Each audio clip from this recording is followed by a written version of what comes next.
Hello, regarding sa pag-upload na to sa my loft.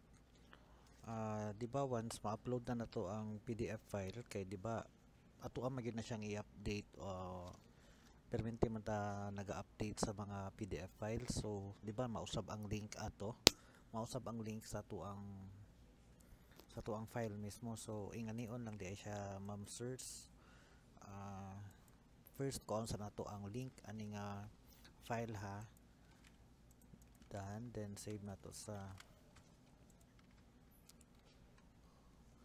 notepad para makuha na to ang kausaban. So kung mag-update ta sa file, ito lang ta sa file information, then manage versions, then mag-upload ta og new version. Like for example, ito ang i-update din ato atong ilisa na to og ano ha, i-update na to. Done. Then kung makita ninyo na usab na ang file, lahi na ang sulod, kay na-update na siya, then para to make sure na wala jud na usab ang link kay ato ang i-copy, ato ang kuha na to ang link atong i-copy balik, then i-paste na to. Kung mapansin ninyo same lang gihapon sila.